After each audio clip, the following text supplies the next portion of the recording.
നമസ്കാരം. ഇന്ത്യയിലെ 4 ടെലികോം കമ്പനികളിൽ വെച്ച് ഏറ്റവും കുറഞ്ഞ നിരക്കിൽ സേവനങ്ങൾ വാഗ്ദാനം ചെയ്യുന്നത് BSNL ആണ്. ഇന്ത്യയിലെ ഉപഭോക്താക്കളുടെ കാര്യത്തിൽ നമ്പർ 1 ജിയോ ആണെങ്കിലും ഈ കാര്യത്തിൽ റീചാർജ് പ്ലാനിൻ്റെ കാര്യത്തിൽ 2ാം സ്ഥാനം മാത്രമാണ് ജിയോയ്ക്ക് നൽകാൻ നമുക്ക് സാധിക്കുന്നത്. നിരക്കിൻ്റെ കാര്യത്തിൽ BSNLനെ തോൽപ്പിക്കാൻ ആയ കാലത്ത് നിരക്ക് വർധനയ്ക്ക് മുമ്പ് പോലും ജിയോയ്ക്ക് കഴിഞ്ഞിട്ടില്ല.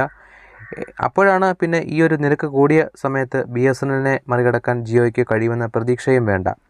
മുൻപ് ഈ 2 കമ്പനികളിലെയും പ്ലാനുകൾ തമ്മിലുണ്ടായ തുക വ്യത്യാസങ്ങൾ വലിയൊരു തുക വ്യത്യാസം തന്നെയായിരുന്നു. എന്നാൽ ഇപ്പോൾ റീചാർജ് പ്ലാൻ കൂടിയ സമയത്ത് ആ പ്ലാനിൻ്റെ പഴയ നിരക്കുകൾ ഉണ്ടായിരുന്ന വ്യത്യാസത്തിൻ്റെ ഇരട്ടി ചാർജാണ് നമ്മൾ കൊടുത്ത് റീചാർജ് ചെയ്യേണ്ടി വന്നത്. ഇന്ത്യയിലെ ഏറ്റവും കൂടുതൽ വരിക്കാരുള്ള നമ്പർ 1 കമ്പനി തന്നെയായിരുന്നു ജിയോ. 5G അടക്കമുള്ള സേവനങ്ങൾ ജിയോ നൽകുന്നുമുണ്ട്. എന്നാൽ BSNL 4G പോലും ശരിയായ രീതിയിൽ ഇപ്പോൾ നൽകി തുടങ്ങുന്നതേ ഉള്ളൂ എന്ന ആക്ഷേപം BSNLൻ്റെ ഭാഗത്തുണ്ട്. എന്നാൽ സ്വകാര്യ ടെലികോം കമ്പനികളുടെ നിരക്ക് വർധനയ്ക്ക് ശേഷം BSNL ഒരു സ്റ്റാർ എന്ന രീതിയിൽ തിളങ്ങുകയാണ്. BSNL പേരുകേട്ട് മുന്നോട്ട് ഇറങ്ങിയിട്ടുണ്ട്. വേണമെങ്കിൽ ഉടൻ തന്നെ BSNL 1ാം നമ്പർ സ്ഥാനത്ത് തന്നെ എത്തുന്നതായിരിക്കും. ഇപ്പോൾ ജിയോയും BSNLും നൽകുന്ന ഏറ്റവും കുറഞ്ഞ പ്ലാനുകൾ തമ്മിൽ കമ്പയർ ചെയ്യുമ്പോൾ ജിയോ നൽകുന്ന ഒരു പ്ലാനാണ് 209 രൂപയുടെ പ്ലാൻ.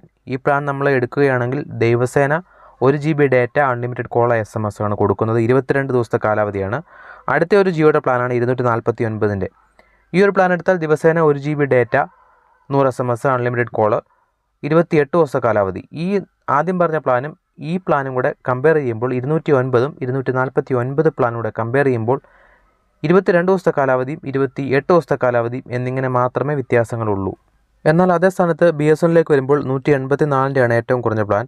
അൺലിമിറ്റഡ് കോൾ ഉണ്ട്, 100 SMS ഉണ്ട്. നമുക്കിനകത്തിൽ 1 GB ആണ് കിട്ടുന്നത്. 28 ദിവസത്തെ കാലാവധിയുണ്ട്. ഇതിന് നമുക്ക് ഏറ്റവും കുറഞ്ഞൊരു പ്ലാൻ രീതിയിൽ ചൂസ് ചെയ്യുമ്പോഴത്തേക്ക് നമുക്ക് ജിയോയെ അപേക്ഷിച്ച് കമ്പയർ ചെയ്യുമ്പോൾ നമുക്ക് ഇതാണ് കുറച്ചുകൂടി ലാഭം വരുന്നത്. അടുത്ത ജിയോയുടെ സെയിം പ്ലാൻ BSNLുണ്ട്, 249ൻ്റെ. ഈ ഒരു പ്ലാൻ എടുത്തു കഴിഞ്ഞാൽ നമുക്ക് 2 GB ആണ് കിട്ടുന്നത്. 45 ദിവസത്തെ കാലാവധിയുണ്ട്, 100 SMS കിട്ടുന്നുണ്ട്. അപ്പോൾ ഈ 2 പ്ലാനുകൾ തമ്മിൽ ഏറ്റവും കുറഞ്ഞ പ്ലാനുകളാണ് കമ്പയർ ചെയ്തത്. കമ്പയർ ചെയ്യുമ്പോൾ നമുക്ക് ജിയോയെക്കാട്ടി എന്തുകൊണ്ടും ബെറ്റർ BSNL തന്നെയാണ്. ഇതുപോലെ BSNLന് നിരവധി ഒത്തിരി പ്ലാനുകളുണ്ട്. 184, അതുപോലെ അങ്ങനെ ഒരുപാട് പ്ലാനുകളുണ്ട്. എല്ലാ പ്ലാനിനും വിശദമായിട്ട് പറയുന്നില്ല.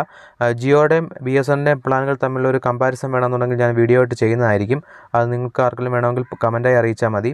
അപ്പോൾ നിങ്ങളിപ്പോൾ BSNLിലേക്ക് മാറിയോ അതോ നിങ്ങൾ ജിയോയിൽ തന്നെ തുടരുകയാണോ? നിങ്ങൾ എന്ത് ചെയ്യണമെന്നറിയാതെ ഒരു പ്രത്യേക കൺഫ്യൂഷൻ നിൽക്കുകയാണോ? നിങ്ങളുടെ വിലയേറിയ അഭിപ്രായങ്ങൾ കമൻറ്റായി രേഖപ്പെടുത്തുക. മറ്റൊരു വീഡിയോ ആയിട്ട് കാണാം. ബൈ.